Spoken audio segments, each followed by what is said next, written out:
Asal kalian tahu, mengapa Soekarno membohongi Indonesia. Pada buku sejarah zaman kita sekolah, Indonesia itu dijajah selama 350 tahun oleh Belanda. Dan ternyata itu salah besar. Guru-guru SD kita berpatokan pada orasi Bung Karno pada tahun 1950 mengatakan, I am the son of a people or a nation which has suffered from colonialism for 3 centuries and a half.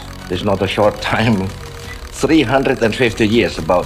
Leluhur bangsa Indonesia itu hebat-hebat dibandingkan negara pecundang seperti Belanda. Belanda itu adalah negara terjajah di Eropa. Masa kita dipecundangi negara pecundang? Padahal Indonesia hanya dijajah selama 35 tahun. Kaget kan? Mari kita hitung. Tonton video ini sampai habis biar nggak salah paham. Oke, kita hitung mulai kedatangan Cornelis de Houtman pada tahun 1956 di Banten. Cornelis de Houtman ini adalah orang Belanda pertama yang menginjakkan kaki di Nusantara dan dihabisi oleh Laksamana Malahayati di Aceh 5 tahun kemudian. Tentu saja ini tidak bisa disebut sebagai penjajahan karena Cornelis de Houtman dihabisi oleh leluhur kita. Kasus kedua, kedatangan VOC 1602. Kongsi dagang Belanda yang didirikan oleh anggota Freemason ini menduduki Nusantara hampir 2 abad. Tapi mereka hanya menaklukkan 3 tempat, Banten, Makassar, dan Kerajaan Mataram, Yogyakarta. Tentu saja ini tidak bisa disebut sebagai penjajahan. VOC memang orang Belanda, tapi bukan di bawah pemerintahan Belanda. Setelah VOC bangkrut pada 1799, dikirimkanlah Herman Daendels. Daendels adalah orang Belanda Tulen, tapi dia itu mengabdi pada Perancis karena saat itu Belanda dijajah oleh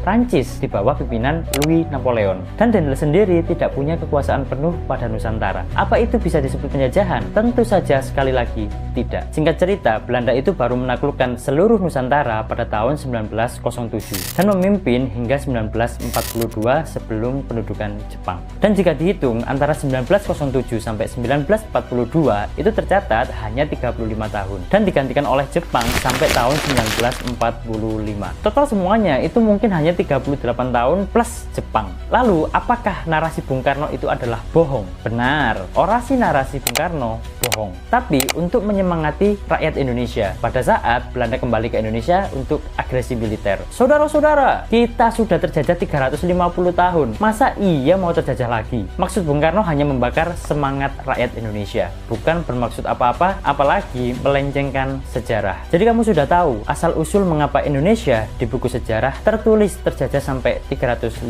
tahun.